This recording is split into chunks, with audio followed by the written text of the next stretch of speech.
ஆண்டவருடைய பாதத்தில் இப்படி நாம் வந்து ஜெபிப்பதுக்கு கர்த்தர் நம்ம கொடுத்துருக்கிற இந்த நாட்கள் ரொம்ப விசேஷமானது. ஆண்டவருடைய சமூகத்தில் நாம் செலவு செய்கிற நேரங்கள் மிகுந்த பலனுக்குரிய ஒன்றாக ஆண்டவர் அதை நமக்கு மாற்றுகிறார். ஆமென். வேதம் சொல்லுகிறது, கர்த்தருக்கு காத்திருக்கிறவர்களோ எல்லாரும் சொல்லுவோம், என்ன அடைவோனமோ புது பலனை அடைகிற ஒரு ஆசீர்வாதமான நாட்களை கர்த்தர் நமக்கு கொடுத்திருக்கிறார். இந்த நாட்களில் இயேசுநாதர் ஜெபித்த ஜெபத்தை எடுத்து இந்த நாட்களில் நாம் எப்படி ஜெபித்து தேவன் நமக்கு கொடுத்திருக்கிற இந்த வருடத்தின் இப்போ இருக்கிறத காட்டிலும் 1000 மடங்கு அதிகமாகும்படி கர்த்தர் நம்மளை ஆசீர்வதிப்பன்னு சொல்லியிருக்கிறாரே, அதுக்கு ரொம்ப முக்கியமான ஒரு ஜெபம் இயேசுநாதர் செய்த ஒரு ஜெபம். இயேசுநாதர் செய்த ஜெபத்தை இந்த ஜெப நாட்களில் நாம் தியானிக்க போகிறோம். யோவான் சுவிசேஷம் 17ஆம் அதிகாரத்தை நம்ம கவனிச்சோன்னா அது முழுவதும் இயேசுநாதர் செய்த ஜெபத்தை காட்டுகிற ஒரு அதிகாரம். இதை தான் நம்ம இந்த நாட்களில் அதிகமாக செய்ய வேண்டும், இதை தான் செய்யணும்னு கர்த்தர் விரும்புகிறாரு.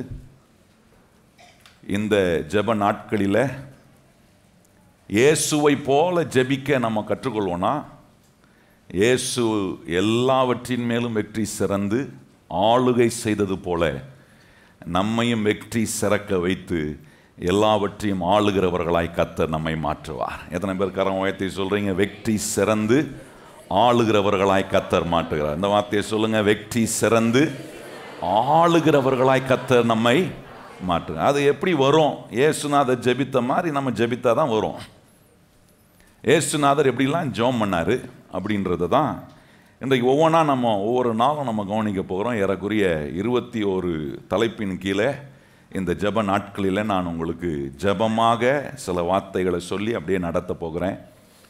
அது இடையில் ஆண்டவர் உங்களுக்கு என்னென்ன வார்த்தைகளை தீர்க்க தரிசனமாக கொடுக்குறாரோ அது உங்களுக்கு பர்சனலாக ஆண்டவர் சொல்கிற வார்த்தையாக நீங்கள் எடுத்துக்கொள்ளுங்கள். அது மிக ஆசீர்வாதமான ஒன்றாக இருக்கும். யோவான் சுவிசேஷம் 17ஆம் அதிகாரம் முதல் வசனத்தை நாம் எல்லாரும் இணைந்து வாசிப்போமா? யோவான் சுவிசேஷம் 17ஆம் அதிகாரம் முதல் வசனம் இப்படி சொல்லியிருக்கிறது, இயேசு இவைகளை சொன்ன பின்பு தம்முடைய கண்களை வானத்துக்கு ஏறெடுத்து.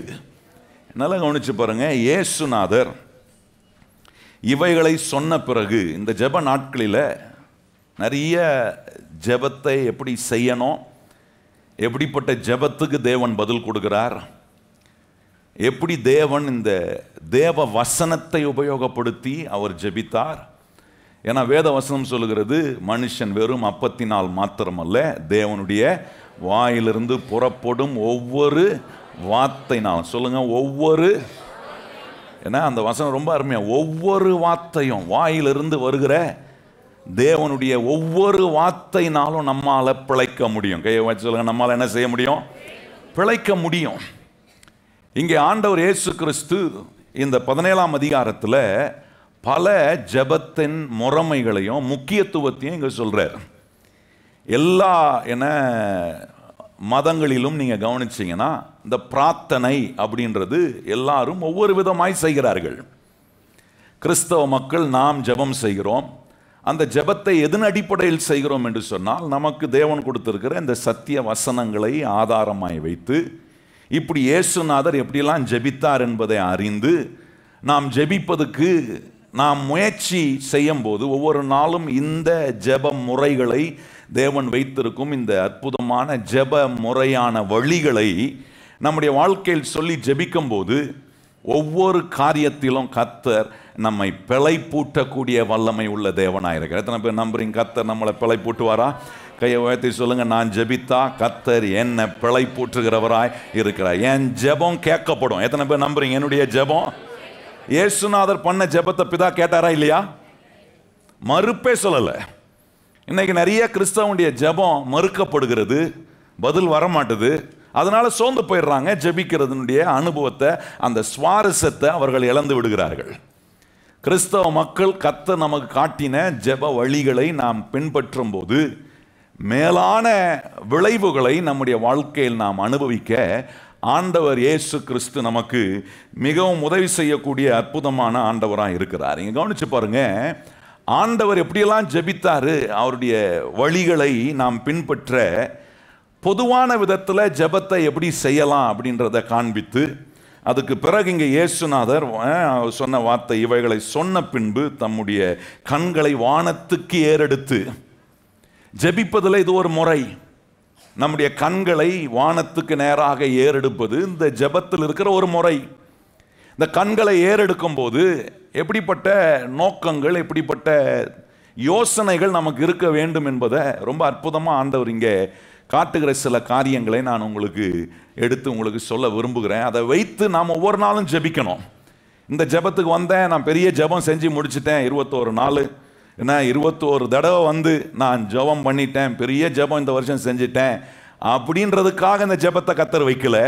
ஒவ்வொரு நாளும் இங்கே நம்ம கற்றுக் கொடுக்கிற இந்த ஜெப முறைகளை நம்முடைய தனிப்பட்ட வாழ்க்கையில் இயேசுவோடு நாம் ஜெபிப்பதுக்காக தேவன் நமக்கு கற்றுக் கொடுக்கிற வழிகள். எத்தனை பேர் அப்படி ஜெபிக்கணும்னு விரும்புகிறீங்க? ஒவ்வொரு நாளும் இயேசுநாதர் நம்ம கற்றுக் கொடுக்கிற இந்த ஜெபத்தின் வழிகளை உபயோகப்படுத்தி நம்ம ஜெபிக்கணும். ஜென்ரலாக நீங்கள் கவனித்து பார்த்தீங்கன்னா, ஜெபத்தில் ஆண்டவர் சொல்கிற நிறைய காரியங்களை, மெத்தட்ஸை, நிறைய முக்கியமான காரியங்களை இந்த 17ஆம் அதிகாரத்தில் சொல்கிறாரு. அப்படி இயேசுநாதர் சொல்லி கொண்டு வரும்போது அந்த வசனம் ரொம்ப அற்புதமாக இருக்கு பாருங்க.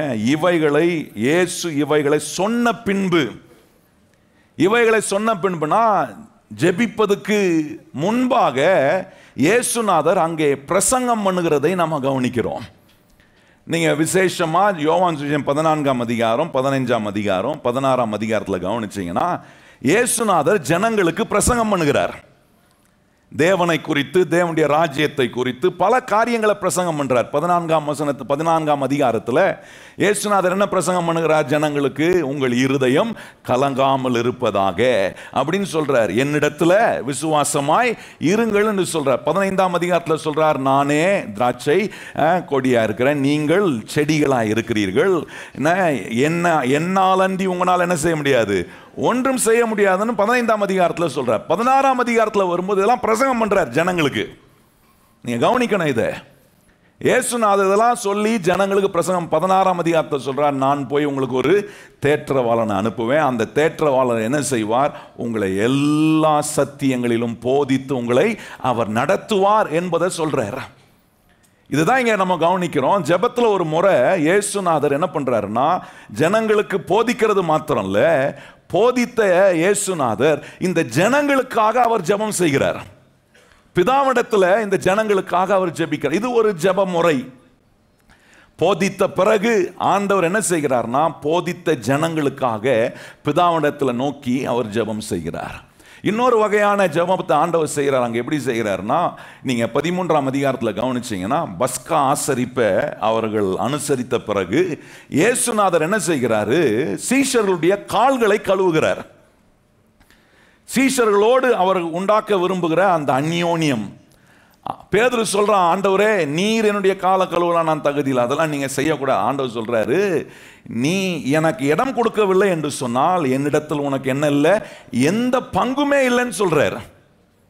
அப்போ இந்த ஜெபத்தின் மூலமா ஒரு கம்யூனியன், ஒரு ஐக்கியம், ஒரு உறவு ஆண்டவர் அங்கே ஏற்படுத்துகிறத நம்ம கவனிக்கிறோம். இயேசுநாதர் இதெல்லாம் செய்தார். ஏன்னா அந்த உறவு, அந்த கம்யூனியனுக்குள்ள, அந்த அந்யோன்யமான ஐக்கியத்துக்குள்ள இருப்பதை வெளிப்படுத்தி காட்டுவதற்காக அந்த ஜெபத்தெல்லாம் ஆண்டவர் செய்கிறாரு. இன்னொரு வகையான ஜெபம் பாருங்க, அங்கே சொல்லப்பட்டிருக்கிறது, ஒரு குடும்ப ஜெபத்தை ஆண்டவர் அங்கே செய்கிறார். இயேசுநாதருக்கு தெரிந்தவர்களை, இயேசுநாதருக்கு ரொம்ப நெருக்கமானவர்கள், இந்த இடத்துல கவனிச்சிங்கன்னா இயேசுவும் சீஷர்களும் தான் அங்கே இருக்கிறார்கள். சீஷர்கள் எப்படிப்பட்டவர்களாக இருக்கிறார்கள்? இயேசுநாதருக்கு மிகவும் நெருக்கமானவர்கள். இன்றைக்கு நீங்களும் நானும் யாரா இருக்கிறோம்? இயேசுநாதருக்கு. ஹலோ, நீங்களும் நானும் யாரா இருக்கிறோம்? நெருக்கமானவங்க தான். சீஷர்களாக இருக்கிறோம். கையை வச்சு நம்ம யாரா இருக்கிறோம்?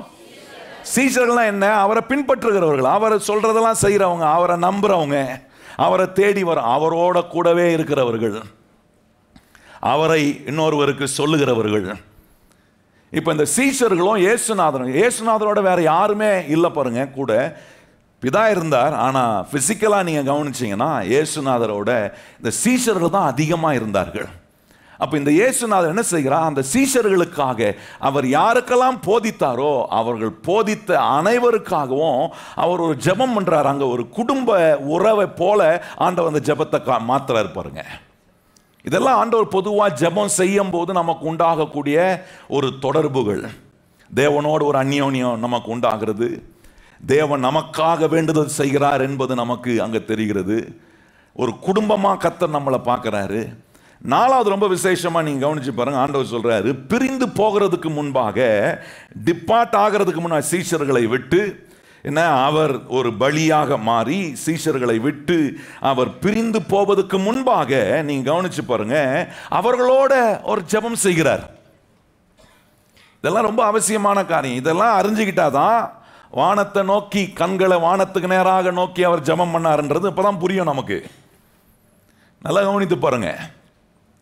பிரிந்து போகிறதுக்கு முன்னாடி ஜெபம் பண்றாரு. எப்பவுமே சீஷர்கள் அந்த நாட்கள்ல, தேவனுடைய பிள்ளைகள், தேவனுடைய சீஷர்கள் எப்போல்லாம் ஒன்று கூடுகிறாங்களோ, நம்ம இன்னைக்கு ஒன்று கூடுனா நம்ம கர்த்தருடைய பிள்ளைங்களை பார்த்தா என்ன சொல்றோம்? சொல்லுங்க, என்ன சொல்றோம்?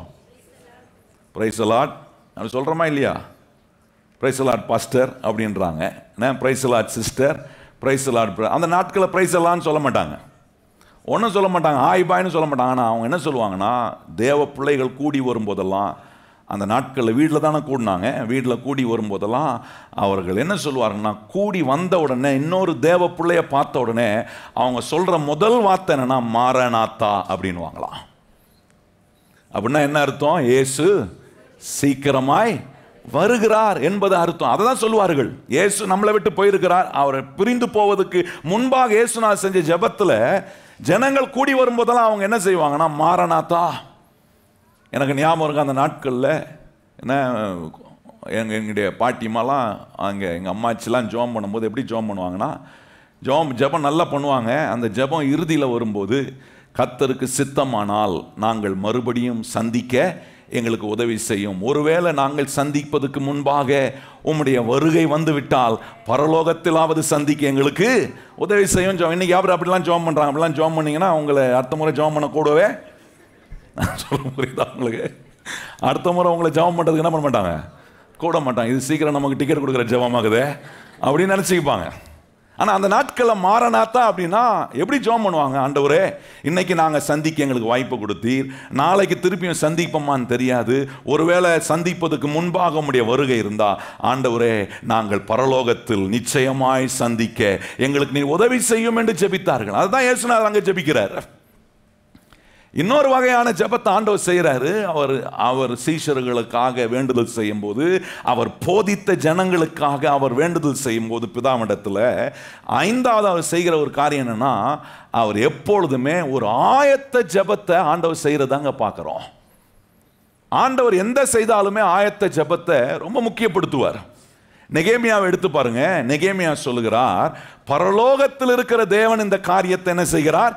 கைக்கூடி வரப்பணும். எத்தனை பேர் நம்புறீங்க நம்முடைய பரலோகத்தின் தேவன் நமக்கு காரியங்கள் எல்லாம் கைக்கூடி வரப்பணுவார்னா கையை உயர்த்தி சொல்லுங்க.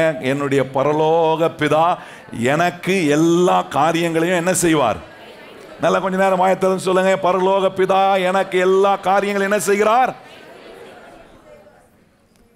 நெகேமியா இந்த வார்த்தையை சொல்றதுக்கு முன்னாடி அவன் தனித்து போய் ஆயத்தம் ஜெபம் செஞ்சான். நல்லா கவனித்து பாருங்க. இடிக்கப்பட்ட அலங்கத்தை கட்டுவதற்கு முன்பாக அவன் தனித்து போய் ஜெபித்ததினாலே பெரிய வேலையை செய்ய வேண்டும் என்கிற ஒரு ஆயத்தத்தை அவன் செய்தான். நல்ல கவனிங்கள். இந்த ஆயத்த ஜெபம் நம்முடைய வாழ்க்கையில பாருங்க. இன்னைக்கு ஜெபிக்க வந்திருக்கிறோம். 21 நாள் ஜெபமோ 21 தடவை நம்ம இங்க வரும்போது நம்மளை ஆயத்தப்படுத்துகிறோம் ஆண்டவருக்குள்ளே. வெறும் இந்த 21 நாள் மாத்திரம் இருக்கக்கூடாது. வாழ்நாள் முழுவதும் நம்முடைய வாழ்க்கையில ஒவ்வொரு நாளும் ஆயத்த ஜெபம் இருக்கணும். ஆராதனை நடத்துவதற்கு முன்பாக நாங்கள் பயிற்சி செய்யும் போது, நாங்கள் பிராக்டிஸ் பண்ணும்போது என்ன பண்ணுறோம்? ஒரு ஆயத்த ஜெபம் பண்ணுறோம். இதெல்லாம் ரொம்ப அவசியம். நம்முடைய வாழ்க்கையில் எதை செஞ்சாலும் ஒரு ஆயத்த ஜெபத்தை நம்ம செய்யும் போது ஒன்று மறந்துடாதீங்க.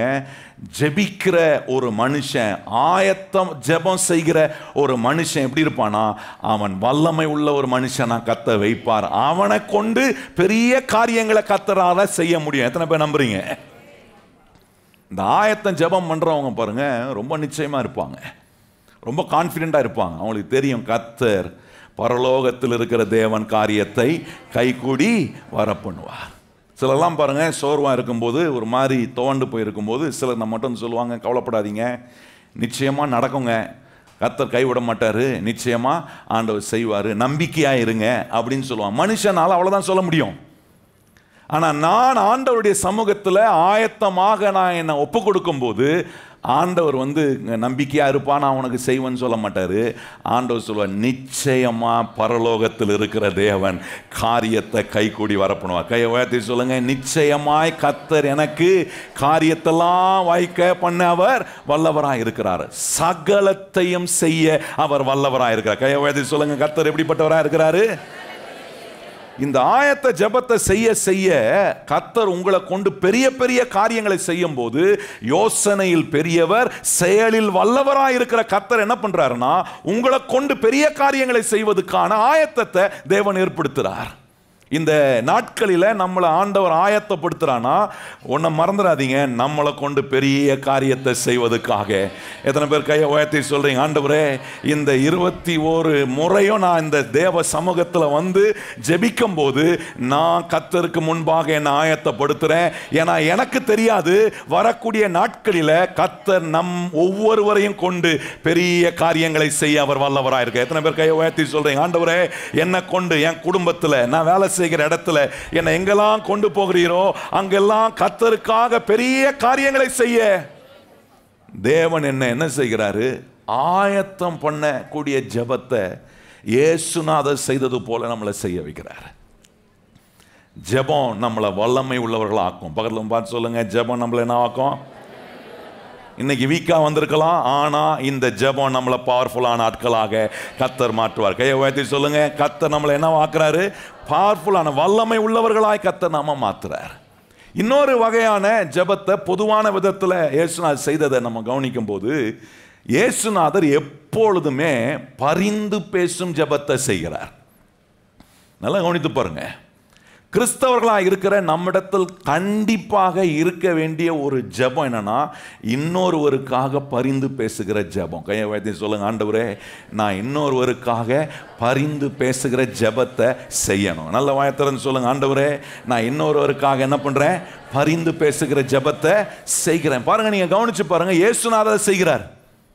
இயேசுநாதர் போதிக்கிறவர் மாத்திரம் அல்ல. 17ஆம் அதிகாரத்துக்கு முன்பாக 13, 14, 15, 16ஆம் அதிகாரத்தில் அந்த 4 அதிகாரத்தை கவனிச்சீங்கன்னா, இயேசுநாதர் என்ன பண்ணுகிறார்? ஜனங்களுக்கு போதிக்கிறார். எந்த ஜனங்களுக்காக போதித்தாரோ பிதாவிடத்தில் போய் சொல்றார், பிதாவே நீர் எனக்கு தந்த இவர்களை நான் இந்த உலகத்துக்காக ஜெபிக்கல, ஆனா இந்த உலகத்தில் நீர் எனக்கு தந்த இவர்களுக்காக நான் வேண்டிக் கொள்கிறேன் என்று சொல்றார். நம்முடைய வாழ்க்கையில் ரொம்ப முக்கியமானது, இயேசுநாதர் எப்பொழுதும் நமக்காக பரிந்து பேசி கொண்டிருக்கிறார். எத்தனை பேருக்கு தெரியும், இன்னைக்கும் பிதாவுடைய வலது பாஷ்யத்தில் உட்கார்ந்து யாருக்காக தான் பரிந்து பேசுறாரு? எத்தனை பேர் சொல்ல முடியும்? எனக்காக, இந்த உலகத்தில் இருக்கிற ஒவ்வொரு மனுஷனுக்காகவும் இயேசு கிறிஸ்து பரிந்து பேசுகிறார். எத்தனை பேர் கையை உயர்த்தி சொல்றீங்க, ஆண்டவரே உம்முடைய பிள்ளையா இருக்கிற நான் என்னுடைய வாழ்க்கையிலும் ஆண்டவரே அநேகருக்காக நான் பரிந்து பேசுகிற ஒரு நபராக இருக்க என ஒப்பு கொடுக்கிறேன். இயேசுநாதர் பாருங்க, வெறும் பரிந்து பேசுகிற ஜெபம் மாத்திரம் செய்யல, அவருக்காகவும் ஜெபம் பண்ணாரு. இது ரொம்ப முக்கியமானது.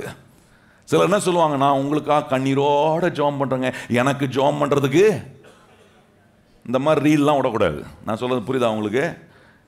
நான் எனக்காக ஜெபம் பண்றதுக்கு நேரமே இல்லை, நான் இரவும் பகலும் என்னுடைய கண்கள் கண்ணீரால உங்களுக்காக நிரம்பி இருக்கு, இந்த கதைலாம் விடக்கூடாது. அதெல்லாம் இயேசுநாதரை பார்க்கணும். இயேசுநாதர் நமக்காகவும் ஜெபம் பண்ணார், அவருக்காகவும் வேண்டுதல் செய்தார் என்று வேதம் சொல்லுகிறது. நல்ல கவனிங்கள் கர்த்தருடைய பிள்ளைகளே, ஒவ்வொரு நாளும் நான் எனக்காகவும் வேண்டுதல் செய்கிறேன், நான் இன்னொருவருக்காகவும் வேண்டுதல் செய்கிறேன். கையை உயர்த்தி சொல்லுங்க, நான் எனக்காகவும் வேண்டுதல் செய்கிறேன், நான் இன்னொருவருக்காகவும்.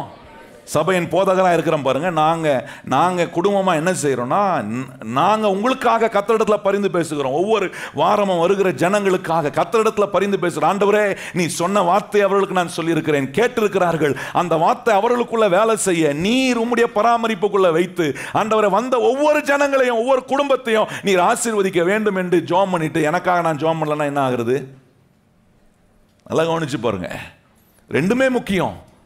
அதான் அதுக்கு முன்னாடி காட்டினேன். ஆயத்த ஜெபம் நம்மளை கொண்டு கர்த்தர் என்ன செய்ய விரும்புகிறாரோ அதுக்கு ஏற்ற ஆயத்த ஜெபத்தை செய்கிறதுல நம்ம கவனம் வைக்கணும். அது ரொம்ப முக்கியமான காரியம். பாருங்க, கையை உயர்த்தி சொல்லுங்க, ஆண்டவரே நான் இன்னொருவருக்காகவும் ஜெபிக்கிறேன், எனக்காகவும் ஜெபிக்கிறேன். கையை உயர்த்தி சொல்லுங்க. எத்தனை பேர் அது அது கரெக்டா?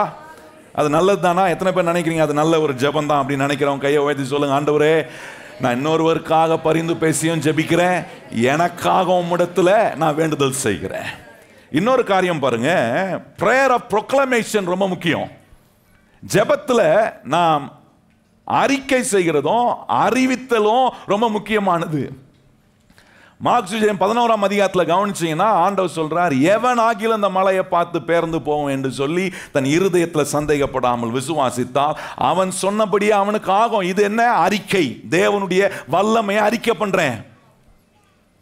ஜெபம் என்பது தேவனுடைய வல்லமை அறிக்கை பண்ணணும். ஒவ்வொரு நாளும் வாயை திறந்து ஒவ்வொரு நாளும் கர்த்தர் எவ்வளவு வல்லவராக இருக்கிறார் என்பதை அறிக்கை. ப்ரொக்ளமேஷன் ரொம்ப முக்கியம். ஜெபத்தில் அறிக்கையும் அறிவித்தலும் ரொம்ப முக்கியமான ஒன்று. சொல்லுங்க, வாயை திறந்து.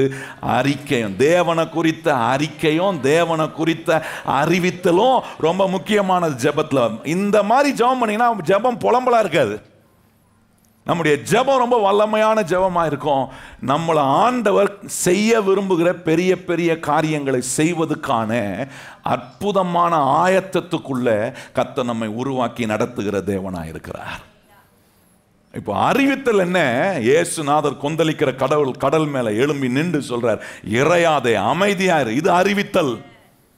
நம்முடைய வாழ்க்கையில் ஒவ்வொரு நாளும் இதை செய்யணும். பாருங்க, எழும்பின உடனே நம்ம ஆண்டவரோட ஜெபிக்கும் போது என்ன நினைக்கணும்? ஜெபம் பண்ணும்போது இன்னைக்கு நான் அறிக்கை பண்ணி அறிவித்தல, நான் தேவனுடைய வல்லமையை அறிக்கை பண்றேன். அதை அறிவிக்கிறதுக்காகவே தேவனுடைய சமூகத்தில் அவரை நோக்கி நான் விண்ணப்பம் செய்கிறேன். இதெல்லாமே நம்மளை ஒவ்வொரு நாளும் கர்த்தருக்குள்ள அற்புதமான விதத்தில் நம்மளை ஸ்திரப்படுத்தும். இன்னொரு வகையான ஜெபத்தை இயேசு செய்கிறாரு.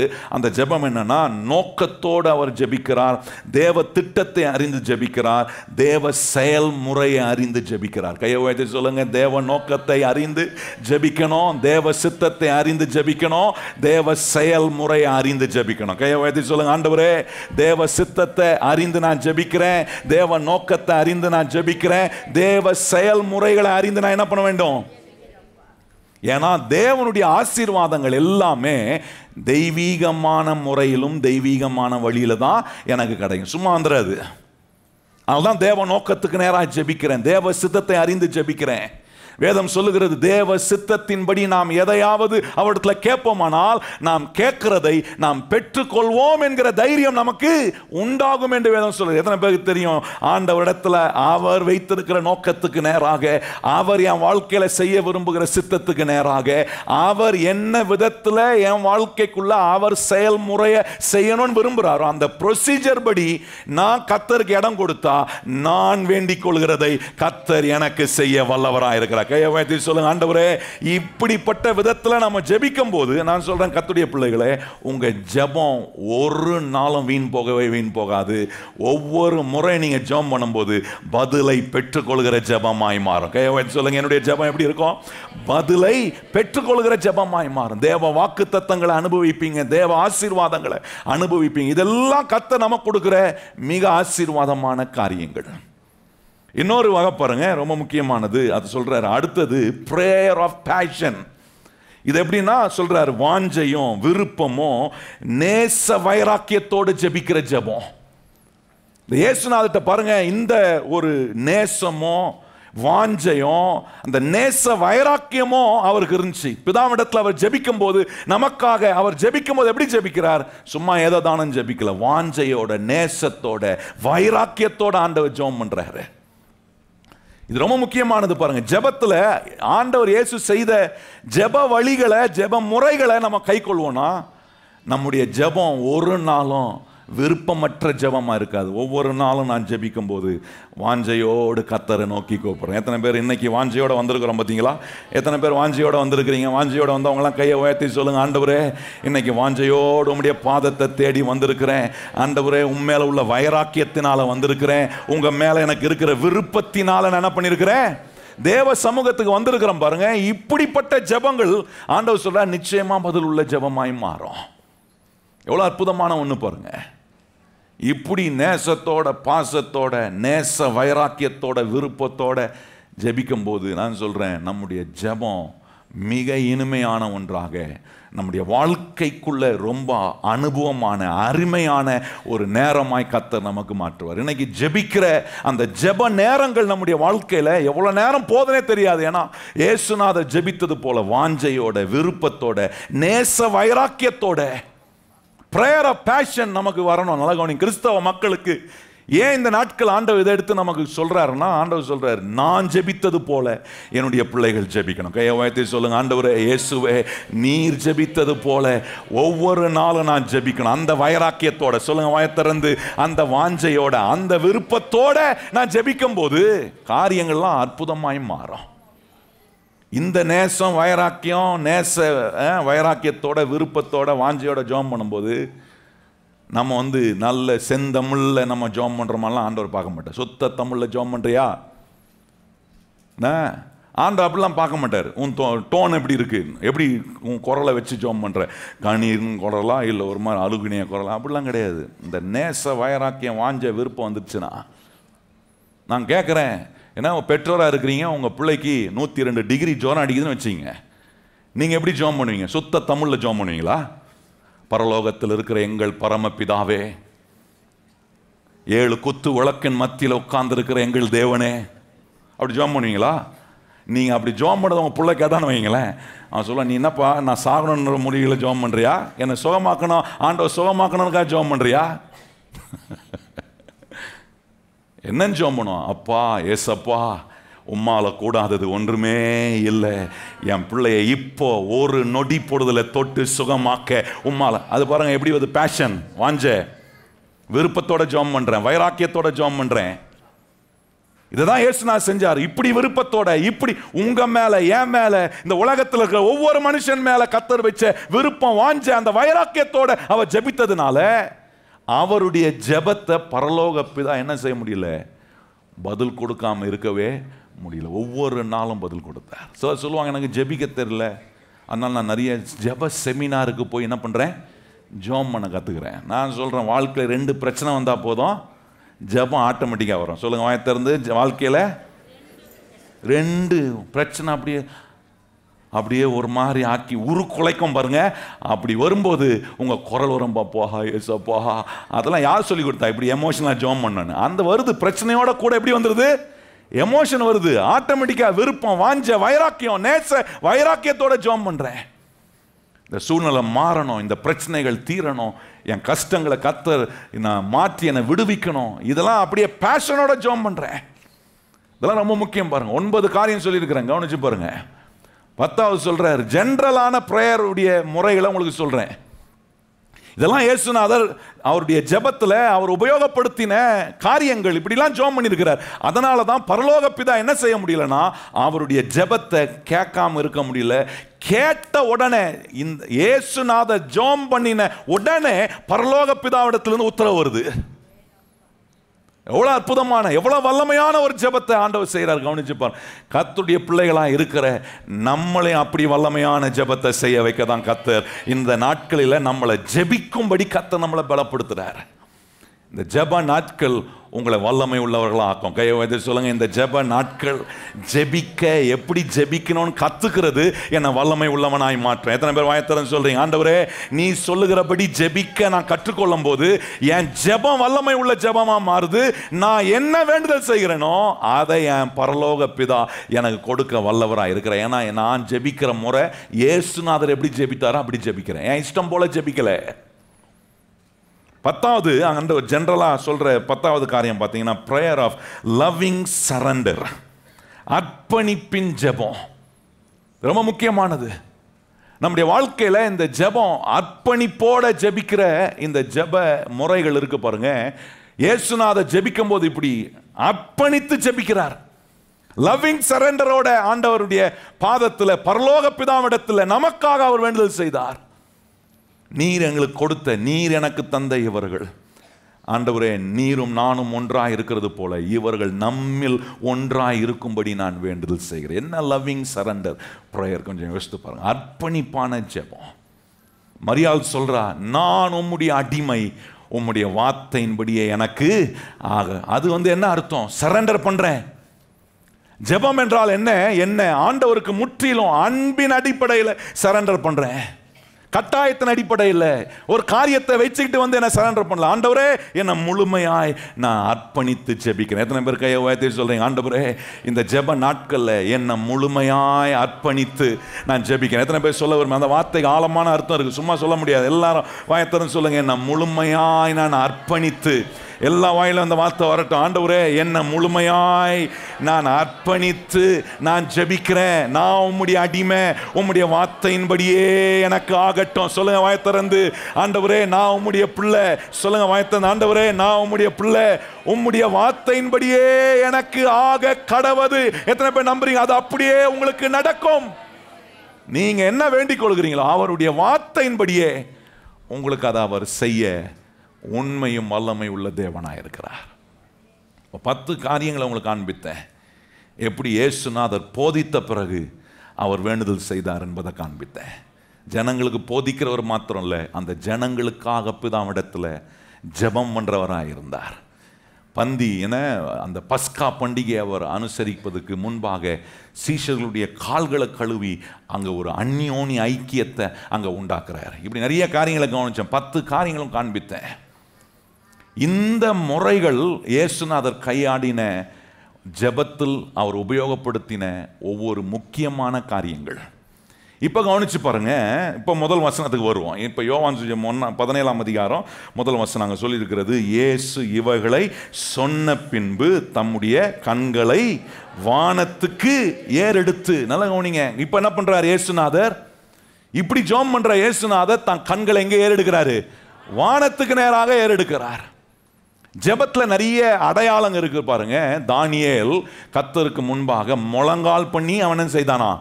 ஜெபம் பண்ணான்னு சொல்லி இருக்கு. மோசே தன்னுடைய 2 கரங்களையும் உயர்த்தி ஜெபம் பண்ணான். ஜெபம் பண்ணுகிறது நிறைய அடையாளம் இருக்கு. இயேசுநாதர் இங்கே ஜெபம் பண்ணது எப்படி ஜெபம் பண்றார்? தன்னுடைய கண்களை வானத்துக்கு நேராக ஏறெடுத்து. அப்படின்னா இங்கே ஜெபத்தின் அடையாளத்தை தேவன் காட்டுகிறார். அந்த ஜெபத்தின் அடையாளம் என்ன காட்டுதுன்னா, கண்களை ஏறெடுக்கும் போது அவர் என்ன சொல்றாரு? என் இருதயத்தை கர்த்தருக்கு நேராக திருப்புறேன். கையை உயர்த்தி சொல்லுங்க, ஆண்டவரே இந்த ஜெபத்தில் நான் ஒன்று செய்கிறேன். என்ன பண்றேன்? என் கண்ணை உமக்கு நேராக நான் ஏறெடுக்கும் போது என் இருதயத்தை உமக்கு நேராக ஆக்குறேன். சொல்லுங்க வாயை திறந்து, ஆண்டவரே என் இருதயத்தை எதுக்கு நேராக திருப்புறேன்? கர்த்தருக்கு நேராக. சொல்லுங்க வாயை திறந்து, ஆண்டவரே என் இருதயத்தை கர்த்தருக்கு நேராக. அதான் பண்ணாரு பாருங்க. இருதயத்தை கர்த்தருக்கு நேராக திருப்பும் போது கான்சென்ட்ரேஷன் பண்றீங்க, அட்டென்ஷன் வருது. அதுல ரொம்ப முக்கியமானது ஃபோக்கஸை ஆண்டவர் மேல வைக்கிறோம்.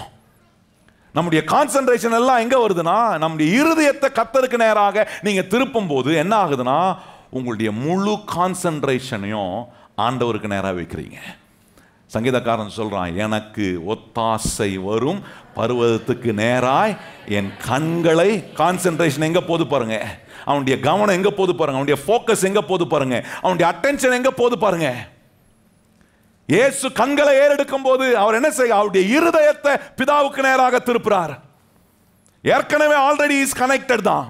ஆனாலும் ஜெபம் பண்ணும்போது அவருடைய ஜெப முறைகளை தம்முடைய சீஷர்கள் பின்பற்ற வேண்டும், வரக்கூடிய நாட்களில் தேவனுடைய பிள்ளைகள் பின்பற்ற வேண்டும் என்பதற்காக இந்த வார்த்தையெல்லாம் இங்கே யோவான் 17ஆம் அதிகாரத்தில் சொல்லப்பட்டிருக்கு. அது ரொம்ப அற்புதமான காரியம். ஆண்டவர் தன்னுடைய கண்களை வானத்துக்கு, தன்னுடைய இருதயத்தை கர்த்தருக்கு நேராக திருப்பி ஜெபிக்கிறதுக்கான அடையாளத்தை அங்கே காட்டுறார். நல்ல கவனிங்க கர்த்தருடைய பிள்ளைகளே. இன்னைக்கு என் கண்ணை நான் எங்கே ஏறெடுத்திருக்கிறேன்? நான் சொல்லணும், வானத்தையும் பூமியும் உண்டாக்கின கர்த்தருக்கு நேராக என் கண்களை நான் ஏறெடுக்கிறேன். அது 121ஆம் சங்கீதத்தில் இருக்குல்ல, அதை பாருங்க. அது என்ன செய்யுது? எங்கே என்னுடைய கான்சென்ட்ரேஷன், எங்கே என்னுடைய ஃபோக்கஸ், எங்கே என் அட்டென்ஷன் இருக்கு? 123ஆம் சங்கீதம் 1ஆம் வசனம் சொல்லுகிறது. அங்கே என்ன சொல்றாரு? பரலோகத்தில் வாசமா இருக்கிற உம்மிடத்துக்கு என் கண்களை ஏறெடுக்கிறேன். 2ஆம் வசனம் சொல்லுகிறேன், என் கண்கள் அவரையே நோக்கி. எத்தனை பேருடைய கண்கள் அவரையே நோக்கி இருக்கு? சொல்லுங்க, ஆண்டவரே என் கண் உம்மையே நோக்கி இருக்கு. ஆண்டவரே சொல்லுங்க, கையை உயர்த்தி, ஆண்டவரே என் கண் உம்மையே. ஜெபம் பண்ணோன்னு சொன்னோடனே நம்ம என்ன பண்றோம்? ஹலோ, அதுதான் உங்களுக்கு கண்ணை மூட விடுறதே இல்லை பாருங்க. இந்த ஜெபத்தில் நான் ஜெபம் பண்றோன்னே டபக்கன்னு கண்ணை முடிப்பாங்க.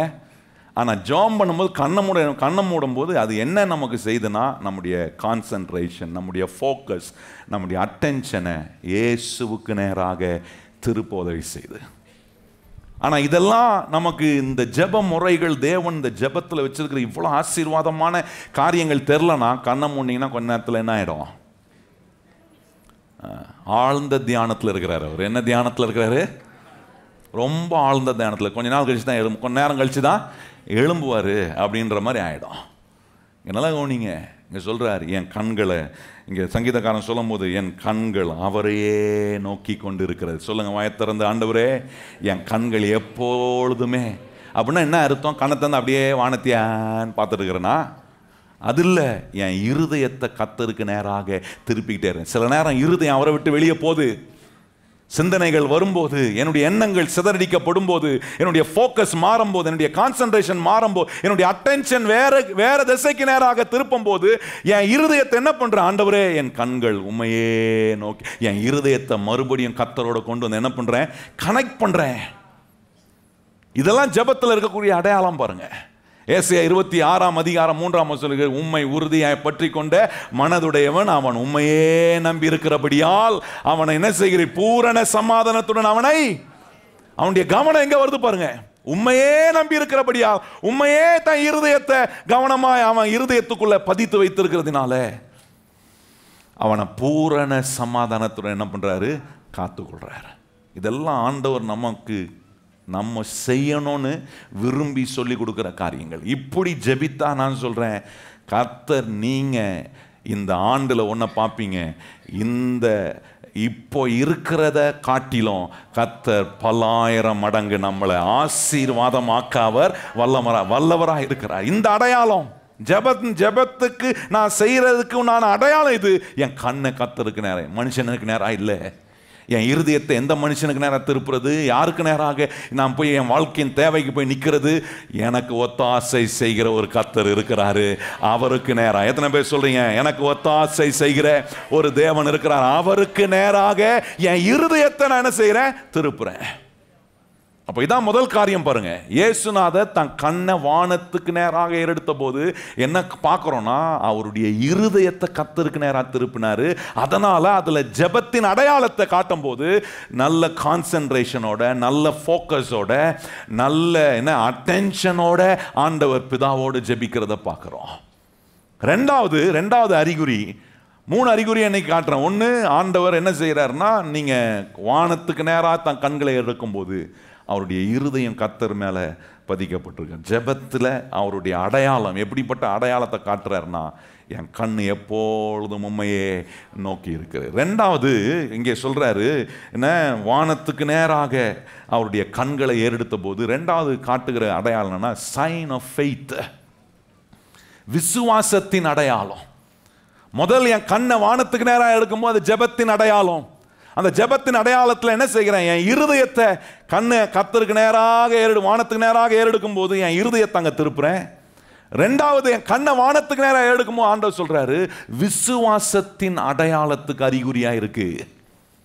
என் கண்ணை ஆண்டவரே வானத்தை நோக்கி நான் பார்க்கும்போது நான் விசுவாசிக்கிறேன், எனக்கு ஒரு என் விசுவாசத்தை கனப்படுத்தக்கூடிய ஒரு தேவன் இருக்கிறார். வனாந்திரத்தில் என்ன பாம்பினால இஸ்ரேல் மக்கள் கடிப்பட்டு செத்து கொண்டு இருக்கக்கூடிய நேரத்தில் மோசேவுக்கு ஆண்டவர் சொல்லி வெண்கலத்தில் ஒரு சர்ப்பத்தை உண்டாக்கி அதை தூக்கி நிறுத்தி அதை ஆண்டவர் சொல்கிறாரு, அதை நோக்கி பார்க்குற ஒவ்வொருவரும் என்ன செய்வான்? பிழைப்பான் என்று சொல்லுகிறார். பிழைக்கிறது மாத்திரம் யோவான் 3:13, 14, 15 கவனிச்சு நான் சொல்கிறாரு, அந்த வெண்கல சர்ப்பத்தை நோக்கி பார்க்குற ஒவ்வொருவனும் ரட்சிக்கப்படுகிறான், அவனுக்கு நித்திய ஜீவன் அவனுக்கு கொடுக்கப்படுகிறது என்று சொல்லி இருக்கிறது. அப்ப கவனிச்சு பாருங்க, பார்க்கறது மாத்திரம் இல்ல, அந்த பார்க்கும்போது விசுவாசம் ரொம்ப முக்கியமா. கையை வைத்து சொல்லுங்க, ஆண்டவரை பார்க்கும்போது, ஆண்டவர் சொல்ற வார்த்தையை கேட்கும்போது விசுவாசத்தோட என் கண்களை கர்த்தருக்கு நேராக ஏறெடுக்கிறேன். கையை வைத்து சொல்லுங்க, ஆண்டவரே விசுவாசத்தோட என் கண்களை யாருக்கு நேராக திருப்புறேன்? கர்த்தருக்கு நேராக திருப்புறேன். நல்லா கவனிச்சு பாருங்க, உங்க ஜெபத்துல அந்த விசுவாசம், கண்ணை கர்த்தருக்கு நேராக எடுக்கும்போது உங்களுக்குள்ள விசுவாசம் வருது. அப்படி விசுவாசத்தோட ஜெபிக்கிற ஒரு மனுஷனுடைய முகம் எப்படி இருக்கும்னா, நல்ல பிரகாசமா இருக்கும். சொல்லுங்க, திறந்து விசுவாசத்தோட ஜெபிக்கிற என்னுடைய முகத்தை கர்த்தர் என்னவா மாத்துறாரு? பிரகாசிக்கிற சூரியனை போல நம்முடைய வாழ்க்கையை கர்த்தர் என்ன பண்ணுகிறார்? பிரகாசமாக்கக்கூடிய தேவனா இருக்கிறார். இப்படிப்பட்ட அடையாளங்கள், மாற்றங்களை ஒவ்வொரு நாளும் கர்த்தர் நமக்குள்ள தேவன் செய்ய விரும்புகிறார். மோசே பாருங்க, 40 நாள் தேவனுடைய சமூகத்தில் போய் இரவும் பகலும் ஜெபித்து அவன் மறுபடியும் இறங்கி வந்தபோது வேதம் சொல்லுகிறது, அவனுடைய முகத்தை ஜனங்கள் என்ன செய்ய முடியவில்லை? பார்க்க முடியவில்லை. அவ்வளவு பிரகாசம். நம்மளும் இப்போ என்ன பண்றோம்? ஹலோ, என்னங்க புஷ்ன்னு போயிட்டீங்க? நம்ம என்ன பண்றோம்? ஜெபம் பண்றோம். எங்க இருக்கிறோம்? தேவனுடைய சமூகத்தில் இருக்கிறோம். இங்க யார் என்ன பேசுகிறார்? தேவன் நம்மோட பேசுகிறார். தேவன் நம்மோடு இடைப்படுகிறார். இன்னைக்கு அவருடைய சமூகத்தில் இருக்கிற நம்ம வெளியே போகும்போது நம்முடைய முகம் எப்படி இருக்கும்? நல்லா சொல்லுங்க, எப்படி இருக்கும்? எல்லாரும் சொல்லுங்க, எப்படி இருக்கும்? உங்க பிரகாசத்தை பார்த்து அநேகர் உங்களோட சேர்ந்து என்ன பண்ணணும்? இந்த ஜெபத்துக்கு வரணும். 40 நாள் சாப்பிடாம இருந்தீங்கன்னா எப்படி இருப்பீங்க? கொஞ்சம் யோசித்து பாருங்க. சிலர் 40 நாள் விரதம் இருப்பீங்க. இந்த லென்த் டேஸ்னால என்ன விரதம்? சாப்பிடாம இருக்கிறன்ற விரதம் இல்லை, கறிமீன் சாப்பிட மாட்டேன்ற விரதம். நான் வெஜிடேரியனாக மாறிட்டேன், அதுக்கு சாப்பிடாமலே இருக்க வேண்டியது தானே? யோசித்து பாருங்க. ஒரு 2 நாள் சாப்பிடலன்னா எப்படி இருக்கும்? கொஞ்சம் மூஞ்செல்லாம் பார்த்தீங்கன்னா அப்படியே டொக்கு விழுந்த மாதிரி, அப்படியே ஒரு மாதிரி காஞ்சி போய் வரோம் போகிறோம்லாம் கேட்குற மாதிரி, என்ன என்ன ஒரு மாதிரி இருக்கிறீங்க, என்ன என்ன ஒரு மாதிரி இருக்கிற, என்ன ஏதாவது சாவர நோய் வந்துச்சா உனக்கு, என்ன இப்படி இருக்கிற அப்படின்னு கேட்குற நிலைக்கு. ஆனால் வேதம் சொல்லுகிறது, 40 நாளும் இரவும் பகலும் புசியாம குடியாம மோசே தேவனுடைய சமூகத்தில் அவன் இறங்கி வரும்போது அவனை நோஞ்சானா கத்தர் காட்டல, அவனை பிரகாசம் உள்ளவனாய் கத்தர் காட்டினார். எத்தனை பேர் நம்புறீங்க? இந்த 21 முறை தேவனுடைய சமூகத்தில் வந்து நீங்கள் ஜெபிக்கும் போது, உலகத்துக்குள்ள, உங்கள் வேலை ஸ்தலத்துக்குள்ள, உங்கள் குடும்பத்துக்குள்ள போகும்போது கத்தர் உங்களை நோஞ்சானா காட்ட மாட்டாரு, பிரகாசம் உள்ளவர்களாய் கத்தர் மாற்றுவார். எத்தனை பேர் விசுவாசிக்கிறேன்? நல்ல கரம் தட்டி ஆண்டவருக்கு நன்றி சொல்லுங்கள். ஹல்லேலூயா. பிரகாசம் உள்ளவர்களாய் கத்தர் மாற்றுவார். இதுதான் பாருங்க விசுவாசத்தின் அடையாளம். இப்படி விசுவாசத்தின் அடையாளத்தோட உங்க கண்களை ஆண்டவருக்கு நேராக ஏறெடுப்பீங்கன்னா, வானத்துக்கு நேராக ஏறெடுப்பீங்கன்னா, உங்க ஜெபத்தில் விசுவாசம் இருக்கு, வல்லம் இருக்கும், பிரகாசம் இருக்கும். ஆஃபீஸில் ஒரு அதிகாரிகிட்ட போறீங்கன்னு வைங்களேன், உங்க கூட நிறைய பேர் வேலை செய்கிறாங்கன்னா என்ன பண்ணுவாங்க? உங்களை முதல்ல அனுப்பி விட்றாங்கன்னு வச்சுங்க, பதம் பார்ப்பாங்கள்ல, குரங்க வச்சு தானே டெஸ்ட் பண்ணுறாங்க நிறையா. அது மாதிரி ஆஃபீஸ்லேயும் நிறைய பேர் என்ன பார்ப்பாங்க? ஆஃபீஸருங்கிட்ட நம்மளை முதல் முறை அனுப்பி என்ன பார்ப்பாங்க? பதம் பார்ப்பாங்க. பதம் பார்க்கும்போது நீங்கள் உள்ளே போயிட்டு வந்த உடனே என்னன்னு கூட கேட்க மாட்டாங்க, உங்கள் மூஞ்சை தான் பார்ப்பாங்க. பார்த்துருக்கீங்களா? மூஞ்சை பார்த்தாலே தெரிஞ்சிடும் ஆஃபீஸரு என்ன மூடில் இருக்கிறாருன்னு. உங்கள் மூஞ்சை பார்த்தா கண்டுபிடிச்சிடுறாங்க. நான் சொல்கிறேன், இப்போ ஜெபம் பண்ணுற இடத்துக்கு வந்திருக்கிறீங்க, கர்த்தரோட நேரம் செலவழிச்சிருக்கிறீங்க. வெளியே போகும்போது அநேகர் உங்களை பார்ப்பாங்க. பார்க்கும்போது கர்த்தருடைய பிரகாசம், கர்த்தருடைய ஒளி, கர்த்தருடைய பலனை உங்கள் வாழ்க்கையில் கர்த்தர் காணும்படி கிருபை செய்ய. எத்தனை பேர் விசுவாசிக்கிறவங்க கையை உயர்த்தி சொல்லுங்க, ஆண்டவரே என்னை அற்பமாய் பார்த்தவர்கள் நடுவே மகிமையாய் பிரகாசிக்க வைக்கிற. இது கர்த்தர் உங்களுக்கு கொடுக்கிற தீர்க்க தரிசனமான வார்த்தை. அநேகர் உங்களை அற்பமாய் பார்த்திருக்கலாம், ஆனால் இனி வரக்கூடிய நாட்களில் கர்த்தர் உங்களை மகிமையாக்கி காட்டுகிற அற்புத அடையாளங்களாய் கர்த்தர் உங்களை மாற்றுவார். எத்தனை பேர் விசுவாசிக்கிறோம்? கையை உயர்த்தி சொல்லுங்க, ஆண்டவரே இப்படிப்பட்ட அடையாளத்தோட நம்முடைய வாழ்க்கை காணப்பட இந்த ஜெப முறைகளை ஆண்டவர் நம்ம கற்றுக் கொடுக்கிறாரு. இப்படி நான் மாறுவேன், இப்படி தெரியும்னா நான் ஜெபம் பண்ணாம இருப்பேனா? தேவனோட என் கண்ணை கர்த்தருக்கு நேராக ஏறெடுக்காம இருப்பேனா? கொஞ்சம் யோசிச்சு பாருங்க. ஒவ்வொரு நாளும் எழும்புனோன்னு ஆட்டோமேட்டிக்காக என் கண்ணு கர்த்தருக்கு நேராக, என் இருதயம் கர்த்தருக்கு நேராக திரும்பும். விசுவாசத்தோட நான் ஜெபிக்கிறேன். இன்னொரு இடத்துல ரொம்ப அற்புதமாக சொல்லியிருக்கு பாருங்க, யோவான் சுவிசேஷம் 4ஆம் அதிகாரத்தில் கவனிச்சிங்கன்னா அங்கே இன்னொரு காரியத்தை ஆண்டவர் சொல்கிறாரு. யோவான் சுவிசேஷம் 4ஆம் அதிகாரத்தில் 35ஆம் வசனம் பாருங்க. யாராவது வாசிங்க, யோவான் 4:35. அங்கே சொல்லியிருக்கிற வார்த்தை பாருங்க, 35ஆம் வசனம். அறுப்பு காலம் வருகிறதுக்கு இன்னும் 4 மாசம் செல்லும் என்று நீங்கள் சொல்லுகிறது இல்லையா? கேட்கிறார். அறுப்பு காலம் வர்றதுக்கு என்ன எத்தனை மாசம் இருக்கு? ஆனா இப்ப சொல்ல பாருங்க, இதோ வயல் நிலங்கள் இப்பொழுது அறுப்புக்கு விளைந்திருக்கிறது என்று உங்கள் கண்களை ஏறெடுத்து பாருங்கள் என்று நான் உங்களுக்கு. நேச்சுரலா அறுவடை வர்றதுக்கு 4 மாசம் ஆகும். ஆனா கர்த்தர் அற்புதம் செய்ய ஆரம்பிச்சாருன்னா உடனே எனக்கு அற்புதத்தை ஆண்டவர் செய்ய அவர் வல்லவராக இருக்கிறார். இப்பவே அற்பு காலம் இருக்குன்றத கர்த்தர் காட்டுவார். அப்ப கவனிச்சு பாருங்க, நான் கண்ணை மேல எடுத்து பார்க்கும்போது it's a sign of faith. ஆண்டவருக்கு மேல நான் வச்சிருக்கிற விசுவாசம். இயற்கை சூழ்நிலைகள் எது வேணா இருக்கலாம், ஆனா கர்த்தர் மேல் நான் வைத்திருக்கிற விசுவாசம் என்ன செய்யணும்? இயற்கைக்கு அப்பாற்பட்ட விதத்திலும் அற்புதங்களை கர்த்தர் எனக்கு செய்ய அவர் வல்லவராய் இருக்கிறார் என்று காட்டுவார். 4 மாசம் இருக்கு அறுப்பு காலம் வர்றதுக்கு. ஆனா ஆண்டவர் சொல்ல, இப்போ உன் கண்ணை ஏறுத்து பாரு, அறுப்பு காலம் இருக்கு அப்படின்னு கர்த்தர் சொல்ல. ஏன்னா விளைச்சலை கொடுக்கிறவர் கர்த்தர். கையை சொல்லுங்க, விளைய செய்கிறவர் யார் பண்றா? கர்த்தர். நம்ம வேலை தண்ணி ஊத்துறதும் பராமரிக்கிறதும் தான் நம்ம வேலை. ஆனா விளைச்சலை கொடுக்கிறவரோ கர்த்தர். கையை எத்தனை பேர் சொல்றீங்க? என் வாழ்க்கையில விளைச்சலை கொடுக்கிறவர் கர்த்தர். நான் கர்த்தரை நம்பி பிரயாசப்படுகிறேன், கர்த்தரை நம்பி தண்ணீர் ஊத்துறேன், என்ன விதைக்கிறேன், எல்லாம் செய்றேன். ஆனா நான் செய்வதை காட்டிலும் என் தேவன் எனக்காக அற்புதமான விதத்தில் ஒரு வேலை செய்கிறார். இப்பவே அறுப்பு காலம் ஆயத்தம் படுத்தக்கூடிய வேலையை கர்த்தர் எனக்கு செய்ய அவர் வல்லவராய் இருக்கிறார். அப்படின்னா என்ன சொல்றேன்? நீங்க இன்னும் 4 மாசத்துக்கு வெயிட் பண்ண வேண்டியதில்லை. இன்னைக்கு விசுவாசித்தா இன்னைக்கு அற்புதத்தை கர்த்தர் செய்ய அவர் வல்லவராய். எத்தனை பேர் நம்புறீங்க? இன்னைக்கு விசுவாசித்தா இன்னைக்கு அற்புதத்தை செய்ய தேவனால முடியும். நீ விசுவாசித்தால் தேவனுடைய, எல்லாரும் வாய்த்திறந்து சொல்லுங்க, நான் விசுவாசிக்கிறேன், நான் தேவனுடைய மகிமையை காண்பேன். சொல்லுங்க கையை உயர்த்தி, நான் விசுவாசிக்கிறேன், நான் என்ன செய்வேன்? தேவனுடைய நிச்சயமா காண்பேன். லோத்து ஆபிரகாமை விட்டு பிரிந்து போன போது ஆண்டவர் சொல்றார், ஆபிரகாம் பார்த்து சொல்ற, உன் கண்ணை ஏறெடுத்து பாரு, நீ பார்க்கிற எம்மட்டும் நீ பார்க்கிறியோ அம்மட்டும் நான் என்ன பண்ணுவேன்? உனக்கு கொடுப்பேன். இதெல்லாம் மனுஷன் சொல்ல முடியுமா? கொஞ்சம் யோசித்து பாருங்க. ஆனா நான் விசுவாசிக்கிற தேவனால செய்ய முடியாதது ஒன்றுமே கிடையாதுங்க. இதெல்லாம் இயேசுநாதர் செஞ்ச ஜெபத்தின் முறை. அவன் கண்ணை வானத்துக்கு நேராக ஏறெடுக்கும் போது அது என்ன காட்டுது? விசுவாசத்தின் அடையாளத்தை காட்டுது.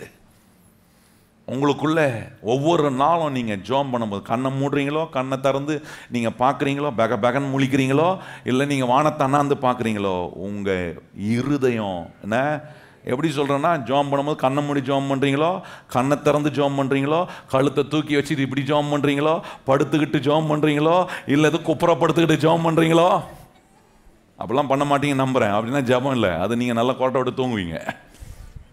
ஒரு ஜப எந்த விதத்தில் கண்ணை திறந்துட்டு ஜோம் பண்ண, வண்டி ஓட்டிகிட்டே இருக்கிறீங்க, ஜோம் பண்ணிக்கிட்டே போகிறீங்கன்னா கண்ணை முட்டா போவீங்க வண்டி ஓட்டிக்கிட்டு, அது பெரிய சோதனையாக மாறிடும். அப்புறம் உங்களுக்காக இன்னொருத்தர் ஜோம் பண்ணுறேன். நான் சொல்ல முடியுதா?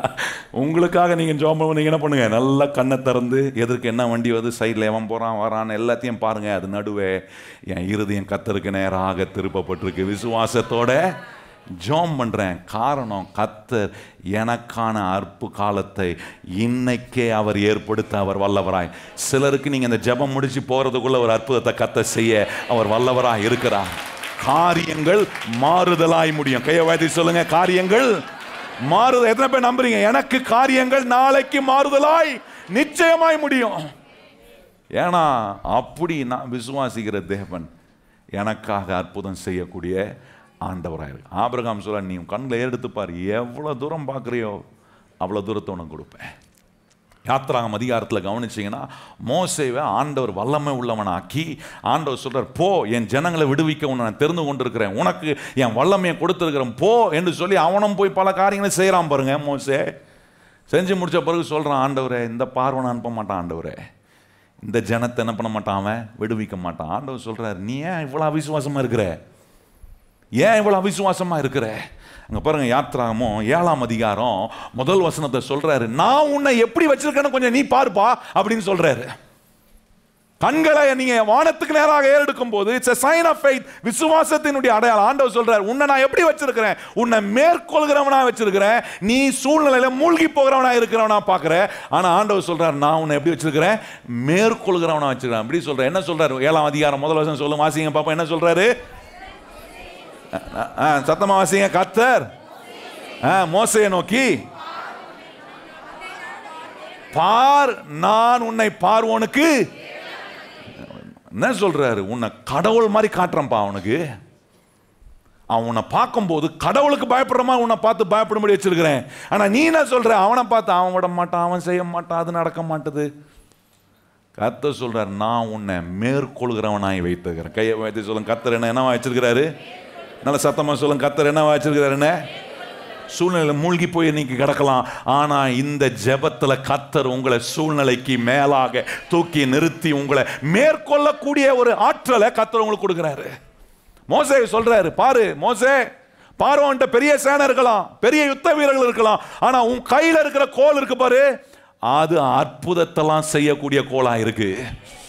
அதை எப்படி சொல்றேன்? இன்னைக்கு நீங்க பார்க்கறதுக்கு சாதாரணமான அற்பமான ஆளா இருக்கலாம், ஆனா உங்களுடைய விசுவாசம் மிகப்பெரிய வல்லமையான கிரியைகளை நடப்பிக்கொண்டதை மறந்துடாதீங்க. உங்க ஜெபம் விசுவாசம் உள்ள ஜெபமா இருந்தா பெரிய பெரிய அற்புதத்தை ஆண்டவர் உங்களுக்காக செய்ய முடியும். சாதாரணமான மோசைக்கையில் இருந்த கோலை கீழே போடுறான், என்னென்ன அற்புதம் நடக்குது. கோலை நீட்டுறான், அற்புதம் நடக்குது. பார்வோனுடைய சேனை செய்ய முடியாததை கூட மோசே கையில் கர்த்தர் கொடுத்த கோல் அப்படிப்பட்ட அற்புதங்கள். நான் சொல்கிறேன், இன்னைக்கு உலகத்தில் உங்களோட இருக்கிறவங்களை சுற்றி இருக்கிறவங்க செய்ய முடியாத காரியத்தை கூட கர்த்தர் உங்களை கொண்டு செய்ய அவர் வல்லவராக இருக்கிறார். பார்க்க சாதாரணமாக இருப்போம், யோசிப்பாங்க, நீயா செஞ்ச? சிலர் இந்த நாட்கள் உங்களை பார்த்து கேட்பாங்க, நீ அப்பா பண்ண? அப்போ சொல்லணும், இல்லைங்க, என்னை செய்ய வைக்க ஒரு தேவன் என் கூட இருக்கிறாரு, என்னை பலவானாக்குற ஒரு தேவன் இருந்தாரு, என்னை மேற்கொள்ள வைக்கிற ஒரு தேவன் இருந்தாரு. நான் முடியாதுன்னு நினைச்சேன், ஆனால் என் ஆண்டவர் சொல்றாரு, இல்லை, நான் உன்னை கொண்டு பெரிய காரியங்களை செய்ய நான் உனக்கு என் பலனை கொடுக்கிறேன், நான் அற்புதம் செய்கிறேன்னு ஆண்டவர் ஏன் சார்பில் நின்று எனக்காக அற்புதம் செய்கிறாரு. எவ்வளோ அருமையான ஆண்டவர் பாருங்க. அதே போல தான் யோசுவாவுக்கு சொல்றாரு. யோசுவா நீங்க வாசித்தீங்கன்னா யோசுவாவுக்கு சொல்றாரு, ஆண்டவர் சொல்றாரு, எரிகோவை நான் உனக்கு கொடுத்துட்டேன், எரிகோ ராஜாவை உன் கையில கொடுத்துட்டேன், எரிகோவில் இருக்கிற யுத்த வீரர்களை உன் கையில கொடுத்துட்டேன்னு சொல்லும் போது எரிகோவுக்கு முன்னாடி போய் நின்றா கதவு மூடி இருக்கு. எப்படி இருக்கும் கொஞ்சம் யோசிச்சு பாருங்க. ஆனா ஆண்டவர் சொல்றாரு, நான் கொடுத்துட்டேன். உங்க கண்களை நீங்க வானத்துக்கு நேராக ஏறெடுக்கும் போது, ஜெபம் பண்ணும் போது, ஆண்டவர் நிறைய காரியங்களை கர்த்தர் உங்களுக்கு செய்கிறத சொல்லுவார். ஆனா சூழ்நிலைகள் எப்படி இருக்கும்னா, கதவு அடைப்பட்ட கதவு போல இருக்கும். ஆனா நீங்க பார்க்குற அதே தடையை கர்த்தர் உங்க கண்ணு முன்பாகவே தரை மட்டமாய் விழ செய்ய அவர் வல்லவராக இருக்கிறார். அதுக்கு தான் இந்த ஜெப நாட்களில் கர்த்தரை துதிக்கிறோம், தேவனோட நம்ம சேர்ந்து நம்ம தேவனோட ஐக்கியம் கொள்றோம். ஏன்னா நம்ம கண்ணுக்கு முன்னாடி கர்த்தர் செய்கிற மாபெரும் அற்புதத்தை பார்க்க எரிகோ மதெல்லாம் தரை மட்டமாய் விழும். கையை வைத்து சொல்லுங்க, என் வாழ்க்கைக்கு முன்பாக இருக்கிற தடைகள் எல்லாம் தரை மட்டமாய் கர்த்தர் கீழே விழ செய்ய வல்லவராக இருக்கிறார். நிச்சயமா அதெல்லாம் தரை மட்டமா கீழே விழும். பேதுரும் யோவானும் போனாங்க பாருங்க. சப்பானியா இருந்தவன் ஒருத்தன் பிச்சை எடுத்து கொண்டு இருந்தான். பார்க்குறான், பேதுரு யோவானும் நல்லா அங்கி வஸ்திரங்கள்லாம் போட்டு போயிருப்பாங்க போல இருக்கு. பார்த்துருப்பான், பரவாயில்ல, எவனுமே இந்த மாதிரி அங்கி வஸ்திரம் போட்டு வரலையே, நல்லா அங்கி வஸ்திரம்லாம் போட்டுக்கிறான், நிறைய சில்லறை வச்சிருப்பானுங்க போல இருக்குது, நிறைய வச்சிருப்பாங்கன்னு நினச்சி இவன் சொன்ன உடனே பேதுரு சொல்கிறான், எங்களை நோக்கி பாரு அப்படின்னு சொன்ன உடனே பார்க்குறான், எதிர்பார்ப்போட பார்க்குறான். பார்த்த உடனே பேதுரு யோவான் சொல்கிறான், எங்ககிட்ட வெள்ளியும் புஷ்ஷன் தலை கீழே போட்டிருப்பான். சில நேரம் அப்படிதான் ஜெபம் பண்றோம், பல காரியங்கள் ஆண்டவர் நமக்கு சொல்றாரு, வெளியே போய் சூழ்நிலை பார்த்தோம் புஷ்ஷுன்னு அப்படியே ஆவி எல்லாம் இந்த பால் பொங்கி அப்படியே கொட்டிடும் பாருங்க புஷ்ஷுன்னு. அது மாதிரி நிறைய பால் பொங்குது இங்க ஜெபத்துல, அப்படியே பொங்கி பொங்கி பொங்கி பொங்கி வெளியே கொட்டாதபடி சிம்மாக்கி திருப்பியும் ஏத்தி ஸ்லிம்ல வச்சு திருப்பியும் ஏத்தி சிம்ல வச்சு உங்களை அனுப்புறோம், வெளியே போனா அது பொங்கி கொட்டிடுது. நல்ல உங்களை கர்த்தர் பதமாக்குற ஜெப நாட்கள் இது. கையை வைத்து சொல்லுங்க, ஆண்டவர் நம்மளை என்ன பண்றாரு? நல்ல பதமாக்குறார். எவ்வளவு அற்புதமா பதமாக்குறாரு பாருங்க. சொல்றான், பார்த்து சொல்றான், அந்த பாரு, வெள்ளியும் பொண்ணை காட்டிலும் விலையேற பெற்றது எங்க கிட்ட இருக்கு.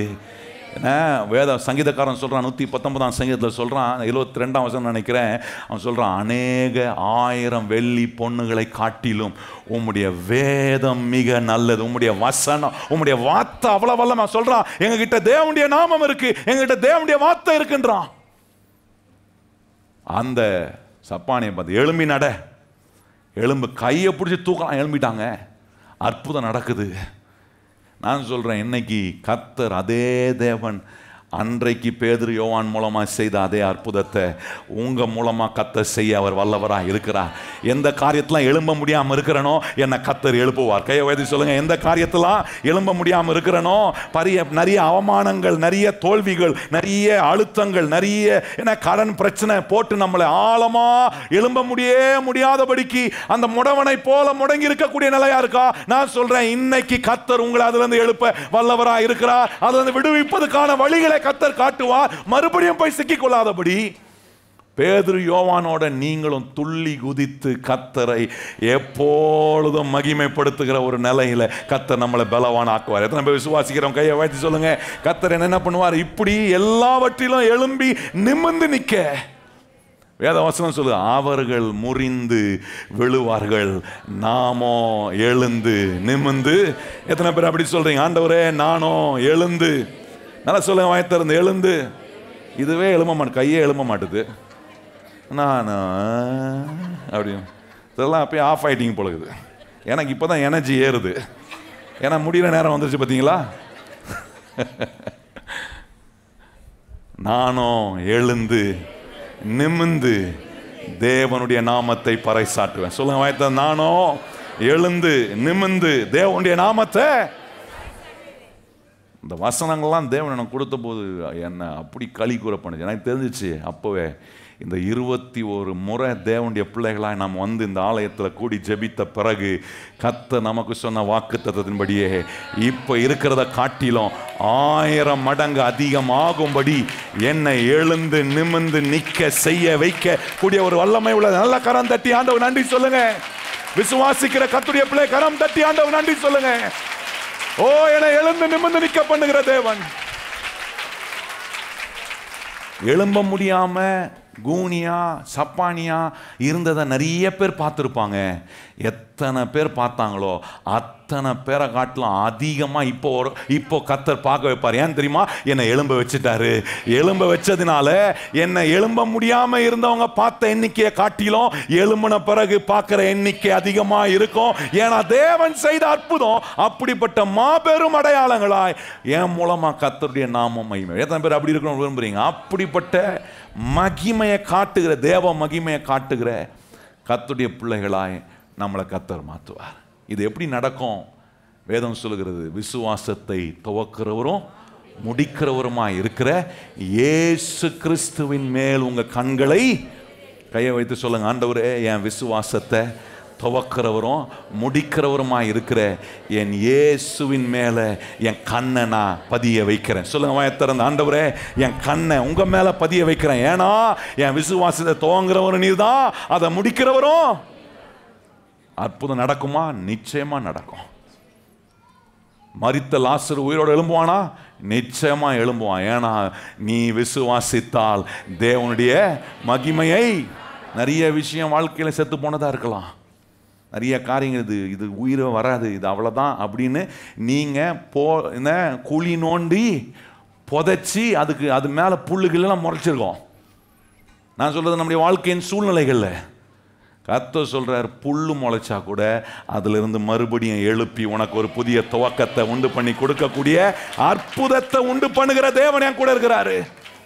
இதெல்லாம் நிச்சயமா நடக்கும். இந்த நாட்களில் பார்ப்பீங்க, எத்தனையோ வருஷம் நடக்காததெல்லாம் கர்த்தர் உங்களுக்கு சாதகமாக முடிக்க அவர் வல்லவராய் இருக்கிறார் என்பதை பார்ப்பீங்க. ஏன்னா அவ்வளவு வல்லமையான தேவன் ஜெபித்த அந்த வல்லமையான ஜெபத்தை நம்மளை செய்ய வைக்கிறாருங்க.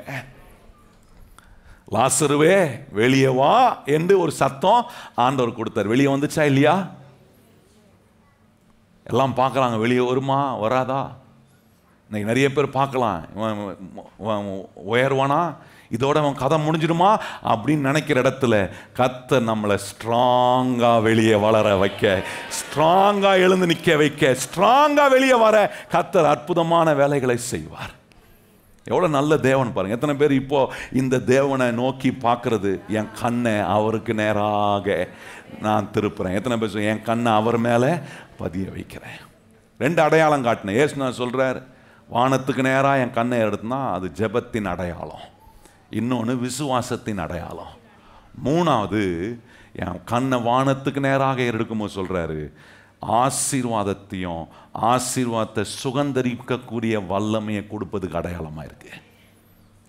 blessing and impartation of God's blessing ரொம்ப முக்கியம். பாருங்க, கர்த்தரை உங்க கண்ணை நோக்கி உங்க இருதயத்தை கர்த்தருக்கு நேராக திருப்பினீங்கன்னா ஆசீர்வாதம் கண்டிப்பா வரும். கையை உயர்த்தி சொல்லுங்க, இருதயத்தை கர்த்தருக்கு நேராக திருப்பினா என்ன வரும்? சாபம்லாம் ஓடும். கையை உயர்த்தி சொல்லுங்க, சாபம், தரித்திரம், குறைவு, எல்லா என்ன நஷ்டங்கள், உபத்திரவங்கள், எல்லா சஞ்சலங்களும், எல்லா என்ன கசப்பும் மாறாலாம் மதுரமாய் மாறும். கையை உயர்த்தி சொல்லுங்க, என்னுடைய மாறாலாம் மதுரமாய் மாறும். எத்தனை பேர் நம்புறீங்க? ஆண்டவரே, இன்னைக்கு என் வாழ்க்கையில் என்னெல்லாம் கசப்பா இருக்கோ அதெல்லாம் இனிமையானதாய் மாற்றுகிற தேவன் என்னை ஆசீர்வதிக்கிறேன். கண்ணை நான் உமக்கு நேராக ஏறெடுக்கிறேன், என் இருதயத்தை உமக்கு நேராக திருப்புறேன். ஏன்னா நீர் என்ன ஆசீர்வதிக்கிற எல்லா சாபங்களும் நீக்குவார். எத்தனை தலைமுறை சாபம் இருந்தாலும் நான் சொல்றேன், சாபத்தை நீக்கிறதுக்கு ஒரே ஒரு அதிகாரம் உள்ளவர் தான் நம்முடைய ஆண்டவராகிய இயேசு கிறிஸ்து. நமக்கு மேல அவர் சொல்ற ஆசீர்வாதம். அவர் சொல்றாரு, உன் கண்ணை எனக்கு நேராக ஏறெடுத்துப்பார், வானத்துக்கு நேராக. பூமியில் இருக்கிற சாபத்தையும் பூமியில் வாழ்கிற மனுஷனுடைய சாபத்தையும் நீக்கின ஒரே தேவன் நம்முடைய ஆண்டவர் மாத்திரம்தான். மனுஷன் இல்லாத போது பூமி சாபத்தில் இருந்துச்சு. மனுஷன் வந்த பிறகு, பாவம் செய்த பிறகு மறுபடியும் பூமி சாபத்துக்குள்ள போச்சு. மனுஷன் வருவதற்கு முன்பாக இருந்த சாபத்தை சரியாக்குனதும் ஆண்டவர் தான். ஒழுங்கினம், எல்லா வெறுமையும், இருளை அகற்றி எல்லாத்தையும் ஒழுங்குபடுத்தி வெளிச்சத்தை கொடுத்து எல்லாத்தையும் நல்லாக்கி மனுஷன் கையில் கொடுத்தாரு. மனுஷன் மறுபடியும் அதை திருப்பியும் இருளுக்குள்ளே போய் ஒழுங்கினத்துக்குள்ளே போய் எல்லா என்ன ஏமாற்றத்துக்குள்ளே போய் திருப்பியும் அப்படி ஆகும். ஆண்டவர் சொல்கிறாரு, ஆரம்பிக்கும் போதும் சாபமாக இருந்த உலகத்தை ஆசீர்வாதமாக்கினேன். இன்னைக்கு மனுஷனுடைய வாழ்க்கை சாபமாக இருக்கா? மனுஷனுடைய வாழ்க்கையை ஆசீர்வாதமாக்கக்கூடிய தேவன் ஒருவர் நம்முடைய ஆண்டவர் தான். எத்தனை பேர் கையை உயர்த்தி சொல்றீங்க, என்ன ஆசீர்வதிக்கிறவர் கர்த்தர் ஒருவர் தான் என்று சொல்றோம்? கையை உயர்த்தி ஆண்டவருக்கு நன்றி சொல்லுங்க. என்ன ஆசீர்வதிக்கிறவர் கர்த்தர் தான், என்ன உயர்த்துகிறவர் கர்த்தர் தான். ரொம்ப அற்புதமா சொல்லியிருக்கு பாருங்க. ஆண்டவர் கையில் தன் அப்பத்தையும் மீனையும் வாங்கி அவர் ஸ்தோத்திரம் பண்ண உடனே அதை பிதாவாகிய தேவன் என்ன பண்ணாரு? ஆசீர்வதித்தார். ஸ்தோத்திரம் பண்றாரு, அதை ஆசீர்வதிக்கப்பட்ட உடனே 2 மீன் 5 அப்பம் என்னவா மாறிச்சுன்னா 5000 பேருக்கு போஷிக்கக்கூடிய, சும்மா டேஸ்ட்டுக்கு வாங்கி தொட்டு நக்கிறது இல்லை. நான் சொல்ல புரியுதா? வீட்டில் சமைக்கும் போது என்ன சொல்லுவாங்க? டேஸ்ட்டு கொடுத்து கொஞ்சம் ரெண்டு முறை கொடுப்பாங்க. 3வது கேட்டால் சாப்பிட வாங்கிக்க போங்க அப்படின்னுவாங்க. ஐஸ்கிரீம் கடையில் போனால் கூட எல்லாத்துக்கும் என்ன கொடுக்குறான்? டேஸ்ட்டு பாருங்கன்னு. சில ஆளுங்க டேஸ்ட்டு வாங்கியே சாப்பிட்டுட்டு பில்லு கட்டாங்க. இன்னும் கொஞ்ச நாள் அதை கூட ஸ்டாப் பண்ணுவான்னு நினைக்கிறேன். நம்ம ஆளுங்க ரொம்ப டேஸ்ட்லேயே முடிச்சிடுறாங்க. ஆண்டவர் சொல்ற டேஸ்ட்டுக்கு மாத்திரம் கொடுக்குறவர்ல, அவர்கள் சாப்பிட்டு திருப்தியானா. கையை வச்சு சொல்லுங்க, சாப்பிட்டு. எத்தனை பேர் நம்புறீங்க? உங்களை சாப்பிட வச்சு உங்களை திருப்தியாக்கி உங்களுடைய குறைவுகளெல்லாம் நீக்கி உங்களை ஆசீர்வாதமாக்குற ஒரு தேவன் உங்க கூட இருக்கிறார். அதை என்ன எப்படி சொல்லலாம்னா, ஆண்டவர் சொல்றார், உன்னுடைய இன்னைக்கு குறைவு இருக்கலாம், ஆனா கர்த்தரை நோக்கி நீங்க பார்க்கும்போது, அவர் உங்களை ஆசீர்வதிக்க ஆரம்பிக்கும் போது குறைவை நீக்கி நிறைவாக்கி கர்த்தர் என்ன பண்றார்? மீதம் எடுக்கக்கூடிய அளவுக்கு கர்த்தர் மாத்தினா. அன்னைக்கு மீதம் எடுத்தாரா இல்லையா? 12 கூட மீதம் எடுத்தாங்க. இன்னைக்கு மீதம் எடுத்தா நீங்க என்ன பண்ணுவீங்க? இப்படிதான் அமைதியா இருப்பீங்களா?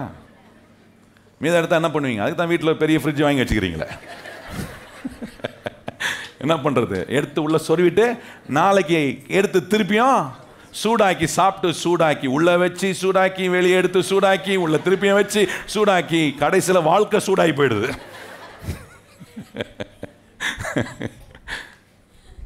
மீதம் வந்துச்சுன்னா அதை மற்றவங்களுக்கு கொடுங்க.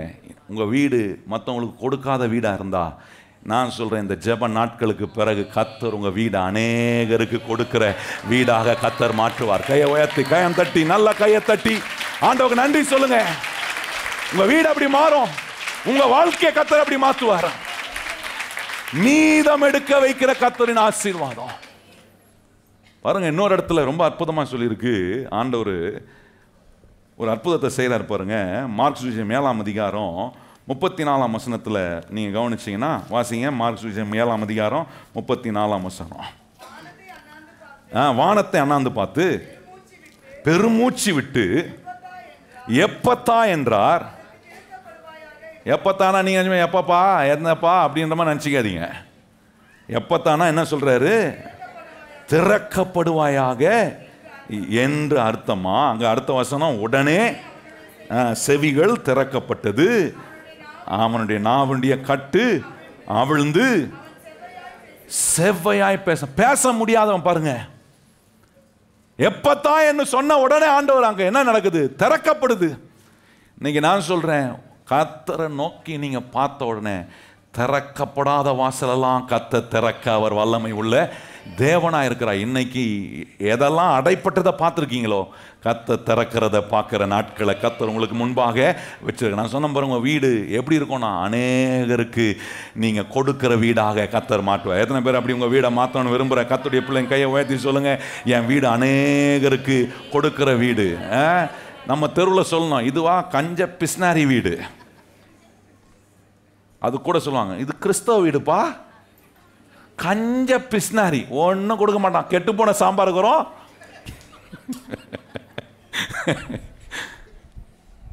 அப்படி இருக்கக்கூடாது. நம்ம வீடு அநேகருக்கு கொடுக்குற வீடு. கையை வைத்து சொல்லுங்க, என் வீடு எப்படி இருக்கும்? நிறைய பேருக்கு வர மாட்டேது பார்த்தீங்களா? இது வரைக்கும் கொடுக்கவே இல்லையே பாஸ்டர். வாங்கினதெல்லாம் மிச்சமாக தான் ஃப்ரிட்ஜுக்குள்ளே சாரி ஃப்ரிட்ஜுக்குள்ளே வச்சா கெட்டு போய் நான் ஃப்ரீசருக்குள்ளே வச்சு கல்லாக்கி கர்த்தர் சொல்லார், எப்பத்தா என்றா திறக்கப்படும். திறக்கப்படும். சொல்லுங்க, வாய் திறந்து, எனக்காக கர்த்தர் சகலத்தையும் செய்ய வல்லவராய் இருக்கிறார். திறக்க வேண்டியதை திறப்பார். சொல்லுங்க, வாய் திறந்து, எனக்காக திறக்க வேண்டியதை கர்த்தர் என்ன பண்ணுவார்? நிச்சயமாய் திறப்பார். 3 அடையாளங்களை ஆண்டவர் அந்த ஒரு வசனத்தில் சொல்லியிருக்கிறாருங்க. இந்த அதிகாரம் முழுவதும் உங்களுக்கு நான் போதிக்க போகிறேன். நீங்கள் பார்ப்பீங்க எவ்வளோ ஆசீர்வாதமாக இருக்குன்னு. 21 நாள் ஜெபம்னா அது கணக்கு என்னென்னா, ஏப்ரல் மாதம் 1ஆம் தேதி நமக்கு காலையிலும் இதை தொடர்ந்து நான் பேசுவேன், மாலையிலையும் அது இருக்கும். அதனால் 21 முறை ஆண்டவருடைய சமூகத்துக்கு வருவதுக்கான வாய்ப்பு. ஆகவே ஒரு தீர்மானம் எடுங்க, ஆண்டவரே இந்த ஜெப நாட்களில் நீர் ஜெபித்த விதத்தை நான் கற்றுக்கொள்ள வந்து ஜெபித்தா, நான் சொல்கிறேன், நம்முடைய வாழ்க்கை மாறாமல் இருக்க முடியவே முடியாது. நிச்சயமாக நம்ம மாறுவோம். நம்மளை கர்த்தர் அநேகருக்கு ஆசீர்வாதமாக கர்த்தர் வைப்பார். எத்தனை பேர் விசுவாசிக்கிறவங்க இடத்துல எழும்பி நிற்போம், நம்ம ஜெபம் பண்ணலாம். கர்த்தர் நம்மோட பேசியிருக்கிறாரா? இந்த ஜெப நாட்களில், இந்த ஜெபமணி நேரத்தில் கர்த்தர் என்னோடு இடைப்பட்டிருக்கிறார் என்று சொல்லுகிறவங்க நிறைய தீர்க்க தரிசனமான வார்த்தையை நடுவில் கர்த்தர் உங்களோட பேசுகிறார். எனக்கு நல்லா தெரியும், ஆண்டவங்களோட அதை தீர்க்கமாய் உங்களுக்கு என்று சொல்லியிருக்கிறார். கையை உயர்த்தி சொல்லுங்க, ஆண்டவரே எனக்கு நீ சொன்ன வார்த்தையெல்லாம் நெஜம் நெஜம் நெஜம் ஆண்டவரே, எல்லாம் நெஜம் ஆண்டவரே, நெஜம் ஆண்டவரே, உமக்கு ஸ்தோத்திரம் ஸ்தோத்திரம் ஸ்தோத்திரம். எல்லாரும் வாய்களை திறந்து கர்த்தரை ஸ்தோத்திரம் பண்ணுங்க, ஸ்தோத்திரம் பண்ணுங்க. எனக்கு ஒத்தாசை வரும் பருவத்துக்கு நேராக என் கண்களை ஏறெடுக்கிறேன், என் கண்களை ஏறெடுக்கிறேன். ஓ, வானத்தையும் பூமியும் படைத்த கர்த்தரிடத்திலிருந்து எனக்கு நிச்சயமாய் ஒத்தாசை வரும். வானமும் பூமியும் படைத்த வல்ல தேவனிடம் இருந்தே, வானமும் பூமியும் படைத்த எண்ணுக்கடங்கா நன்மைகள் வருமே, என் கண்கள் ஏறெடுப்பே.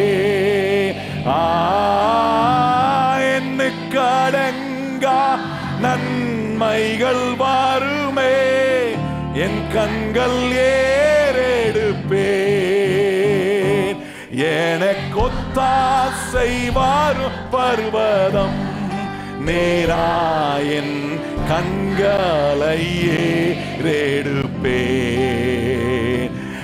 எனக்கொத்தாசை வரும் பர்வதம் நேராயன் கண்களை ஏறெடுப்பே. என்ன கடங்கா நன்மைகள் வருமே, என் கண்கள் எல்லாரும் சொல்லும், என்ன கடங்கா நன்மைகள் வருமே, என் கண்களே எனக்கொத்தாசை வரும் பர்வதம் நேராயன் கண்களையே.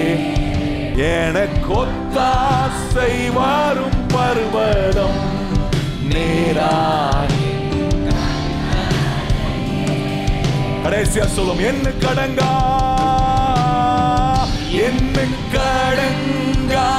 நன்மைகள் வருமே, என் கண்கள் ஏறெடுப்பே. என்ன கடங்கா நன்மைகள் வருமே, என் கண்களே எனக்கு ஒத்தாசை வரும் பர்வதம் நேராயன் கண்களை ஏறெடுப்பே. எனக்கு ஒத்தாசை வரும் பர்வதம் நேராயன் கண்களை ஏறெடுப்பே. கரம் தட்டி கர்த்தருக்கு நன்றி சொல்லுவோம். Thank you Lord, thank you Lord. நல்ல தேவனே, உமக்கு ஸ்தோத்திரம். Thank you Lord. இந்த நம்பிக்கையோட போங்க. அற்புதம் நடக்குமா? எனக்காக எல்லா அற்புதத்தையும் செய்வார். திறப்பாரா? கண்டிப்பா திறப்பார். எழும்பி நிற்க முடியுமா? நிச்சயமா எழும்பி நிற்பேன். எங்க விழுந்தனோ அதே இடத்துல என்னை எழுந்து நிமிர்ந்து நிற்க வைக்கிற தேவனுடைய வல்லமை. ஓ, அந்த அற்புதத்தை கர்த்தர் என் கண்ணால காணும்படி, அநேகருடைய கண்கள் காணும்படி என் குடும்பத்தை கர்த்தர் தூக்கி நிறுத்துவார்.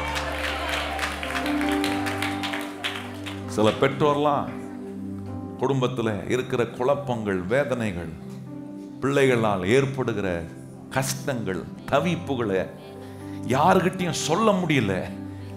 உள்ள தவித்து கொண்டிருக்கிற உங்க தவிப்பெல்லாம் கர்த்தர் மாற்ற அவர் அற்புதத்தை செய்யக்கூடிய தேவனா இருக்கிறார்.